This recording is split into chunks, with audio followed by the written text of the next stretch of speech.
साथ ही इसको एक झटके से छोड़ा और बस से दीवार से जा गिरी।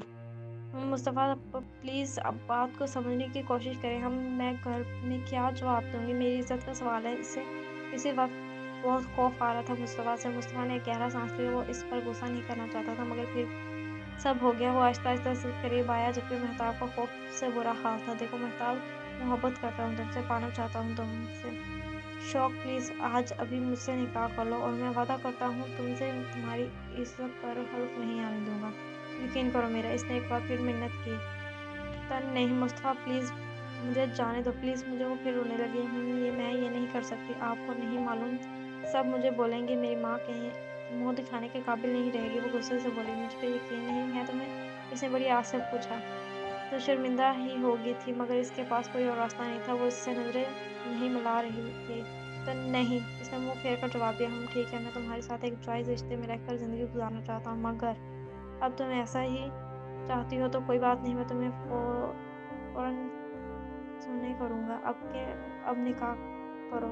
इसने कहते साथ ही पहले दरवाज़े को लॉक किया और फिर इसके हद से ज़्यादा करीब आ गया। मेहताब जो इसको नासमझी से देख रही थी, इसके इस अमल पर इसके रोंगटे खड़े हो गए। क्या कर रहे हो? इसकी बात मुँह में ही रह गई, क्योंकि मुस्तफ़ा ना इस पर बेड गिरा दिया था और खुद इस पर झुक गया था। दोनों इतने करीब थे कि दोनों एक-दूसरे की सांसें महसूस कर सकते थे। खुद पर इसके ऐसा करने पर मेहताब की चीख निकल गई। वो खुद पर इसको दूर भी नहीं कर पा रही थी। कहाँ वो कमज़ोर सी, कहाँ वो पहाड़ सा। मुस्तफ़ा क्या कर रहे हो आप? प्लीज़ प्लीज़ ऐसा नहीं करें। अच्छा ठीक है, मैं आपसे निकाह करूँगी। मुस्तफ़ा प्लीज़। तो जैसे हार मानते हुए बोली, और मुस्तफ़ा के चेहरे पर इसे पा लेने की खुशी। चलो ये तो अच्छा है। और फिर वो इस पर से उठता हुआ बोला। वो अभी भी उठी और अपना वजूद बनना ठीक करने लगी, और जब इसने सर पर अच्छी तरह से सेट कर लिया तो वो इसके साथ कमरे से निकली। इसका जिस्म हौले-हौले काँप रहा था। वो नहीं जानती थी जो करने जा रही है, इसके बाद इसके साथ क्या होगा। वो बाहर आई तो इसने इब्राहिम, हैदर और साथ डॉक्टर सुजात को देखा, मगर वो करने जा रही थी, इसके बाद वो किसी को भी देख लेती तो शायद इसे शौक न लगता। मुस्कान ने एक सोफ़े की जानिब इशारा किया तो वो खामोशी से इस जानिब जाकर बैठेगी, जबकि वशी से इसकी जानिब जाकर बैठ गई, जबकि इब्राहिम और हैदर भी खामोशी से इसके बेबस लड़की को देख रहे थे। इसके साथ ही मुस्तफ़ा बैठ गया और मौलवी साहब को निकाह शुरू करने का इशारा किया। मुस्तफ़ा से पूछने के बाद जब वो मेहताब की तरफ आए तो मेहताब को लगा इसमें बोलने की ताकत भी ख़त्म हो गई है। मेहताब सिकंदर वल्द सिकंदर मलिक, क्या आपको मुस्तफ़ा शाह वल्द महराज शाह के साथ हक महर 50 लाख रुपए क्या आपको कबूल है? इसे बोला ही नहीं गया। पता नहीं वो किसी मौज़े का इंतज़ार कर रही थी, जो आज तो होना ही नहीं था। वो चौंकी तब जब मुस्तफ़ा ने इसके हाथ पर दबाव डाला।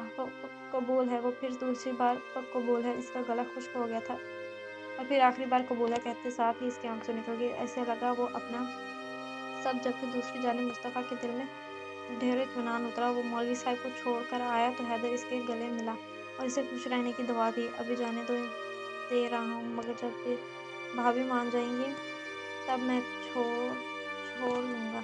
शरारत से मुस्तफ़ा भी मुस्कुराया। इब्राहिम को देखा, जो बस इस खामोश होकर देख रहा था। नाराज़ हूँ जानता हूँ, मगर यकीन करो मेरे पास कोई और रास्ता नहीं था। वो नहीं मानती, इसने कहा। इसने बेबस होकर कहा, मुझे अभी भी हैदर ने तुम्हारे कारनामों के बारे में बताया। मुझे लगा बस मेहताब को उठवा रहा है और निकाह के बारे में बात है। मुझे गल्लास और कर रहे हो जब इस और हक की कहानी तो अब पता चली मुझे। खैर अब मैं नाराज़ नहीं हूँ, आ जाया। और अब वो भी इसके गले लग गया। अच्छा तो तुम अभी यहाँ ही रहोगे? इब्राहिम ने इससे पूछा। नहीं यार, बहुत देर हो गई है, शाम हो गई है, वैसे भी इसको लेकर भी तो जाना है, अब निकलना है। वो कहने लगा। इसकी नज़रें इस कमरे की तरफ थीं जो जहाँ महताब थी। इब्राहिम समझ गया तो इसको भी अभी वक्त चाहिए था।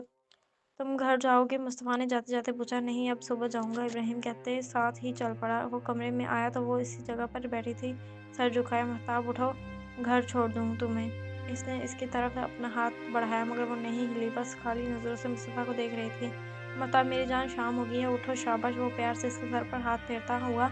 सब मुझे घर नहीं जाना मुस्तफ़ा, इसने रोते हुए कहा। मुस्तफ़ा ने बड़ी ज़ब्त से काम लिया। वो इस वक्त कोई मासूम बच्ची लग रही थी। भरोसा रखो महताब, कुछ नहीं होगा, तुम चलो तो सही। फिर कहा इसके बाल सहलाते हुए। वो फिर ना ये सर हिलाती।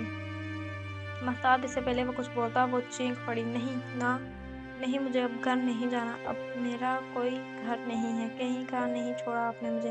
वो फूट फूट कर रोने लगी। तुम एक दफ़ा जाओ फिर शिकवा करना मुझसे मेरी जान, वहाद क्या है तुमसे, फिर कैसे तुम पर आँच आने दूँगा। फिर इसको कहने लगा और इसने एक नज़र बेबस होकर इसको देखा। मैं जानती हूँ आपने मुझसे बदला लिया है कल रात का, और उस वक्त आप क्या कोई भी मुझे कबूल नहीं कर पाएगा। इसने बेबसी से सर झुका लिया। मुस्तफ़ा के पास और कोई रास्ता नहीं था। इसने इसे बाजू से पकड़ा और बाहर ले आया और बाहर लाकर इसे गाड़ी में बिठाया और खुद भी जाए ड्राइविंग सीट पर जा बैठा।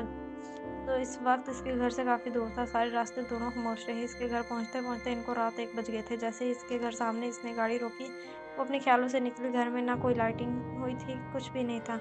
महताब को रोना आया। सबने इसका इंतज़ार किया होगा और अब इसके इंतज़ार में सब चले गए होंगे। फिर से इसका चेहरा आंसुओं से भीग गया था। महताब इधर देखो। मुस्तफ़ा ने इसके चेहरे को अपने हाथों में लिया। सब ठीक हो जाएगा और जाके आराम करो। मैं जल्द फिर डैड को तुम्हारे घर भेजूंगा और फिर सब ठीक हो जाएगा। इस बार हाशिर भी हमारे बीच नहीं आएगा। इसने जैसे ही इन्हें यकीन दिलाया। अगर ना आए तो मैं खुदकुशी कर लूँगी। मुस्तफ़ा ने इसने इसकी बात पर बस इतना कहा और बाहर जाने लगी कि मुस्तफ़ा ने ज़ोर से इसे अपनी तरफ खींचा और इसके सिरे से जा लगी। तो तुम्हारा वजूद, यहाँ तक कि तेरी रूह भी अब मेरा हक है, समझी। अगर तुमने खुद के साथ कुछ भी किया तो मैं खुद तुम्हें ऐसी सजा दूंगा कि मौत मांगोगी मगर नहीं मिलेगी। महताब की आंखों खौफज़दा हो गई। इसने अपना बाजू छुड़वाना चाहा मगर नहीं छुड़वा सकी। जवाब दो। वो इस पर धाड़ा। वो सिर्फ सर हिला सकी। जाओ, अब ख्याल रखना अपना। इस चेहरे पर आई लुटों को कान के पीछे करते हुए वो कदरे नरम लहजे में बोला। महताब तो इस धूप छाँव से इंसान को देख कर रह गई। जैसे वो उतरी, इसका दिल तेजी से धड़कने लगा। न जाने क्या होगा अंदर, इसने दिल में सोचा और अंदर की जानिब चल पड़ी। दरवाजे पर पहुंचकर इसने पीछे मुड़कर देखा तो वो अभी तक वहां ही गाड़ी में था। और फिर गहरा सांस लिया और अंदर चली गई। खामोशी थी हर जगह। वो चुपचाप ऊपर जाने लगी। आवाज पर कांप कर रह गई। अरे महताब बेटी, आंखें आप। इसने मुड़कर देखा तो पीछे मुलाजमा खड़ी थी। जी। इसकी ज़ुबान ने भी इसका साथ ना दिया। महताब को लग रहा था कि इसके चेहरे पर आज जो कुछ भी हुआ है सब कुछ साफ साफ लिखा था। कोई भी इसे आसानी से पढ़ सकता था। अच्छा चले, आप आराम करें, मैं आस भाई को बता दूंगी कि आप आ गई हैं। मुलाज़िमा अपना काम भी करती जा रही थी और बोलती भी जा रही थी और महताब तो बस यही सोच रही थी कि वो लोग इसे बेइज्जत नहीं करेंगे। इसके साथ इतना कुछ हो गया है, इसकी वजह से आज इसका निकाह ना हो सका हाशिर के साथ। अम्मी कहाँ हैं? इसकी आवाज़ अब तक कांप रही थी। अरे वो तो आराम कर रही हैं। आज इतना कुछ हो गया, वो कम था? अल्लाह गैरत करे हाशिर को। मुलाज़िमा ने हाथ उठाकर हाशिर को बद्दुआएं दी, जबकि महताब का खौफ से इतना बुरा हाल था कि वो पूरी बात सुन ही नहीं पाई। इसने बस यही सुना कि आज इतना कुछ हुआ, इसको लगाओ, इतनी देर घड़ी नहीं रह पाएगी। वो आहिस्ता आहिस्ता चलती ऊपर अपने कमरे में चली गई। और आपको पता है महताब बच्चे, अरे इसे कहाँ चलेगी इतने में आज तो बाहर से आया। कुछ में आया। क्या हुआ? आप अकेले अकेले बात क्यों कर रही हैं? इसने नासमझी से इसे देखा। नहीं बेटा, वो महताब बच्चे से बात कर रही थी। एकदम से पता नहीं कहाँ चलेगी। इन्होंने इसको बताया क्या? महताब आ गई? अच्छा। और तो सीधा इसके कमरे में गया, मगर इसने कमरा लॉक किया हुआ था। महताब महताब उफ। शायद इसे आज का वाक़या मुलाज़िमा ने बता दिया होगा। हम सुबह बात करूँगा। जबकि अंदर बैठे महताब का खौफ से बुरा हाल था। कांपे जा रही थी इसके डर के मारे। दरवाज़े भी नहीं खोला जा रहा था। बेड के बल लिए वो रोई जा रही थी। आज वो अपने काम में भी नहीं किया था। महताब के रोने की वजह से वो बहुत डिस्टर्ब रहा। सारी रात जागता रहा, मगर दिल में सुकून था कि अब सब सही हो जाएगा। इसके चेहरे पर आज सही मायनों में खुशी थी। वो तैयार होकर नीचे आया। नाश्ते सिमर पर मेहरान साहिब और सामने मौजूद फरजाना बेगम ने सबसे बात बंद की थी। खैरियत है? आज मुस्तफ़ा नाश्ता करते हुए महराज साहब ने इससे पूछा। वो एकदम चौंका। जी डैड। अलबत्ता चेहरे पर मुस्कुराहट कायम थी। कल ऑफिस से सारा दिन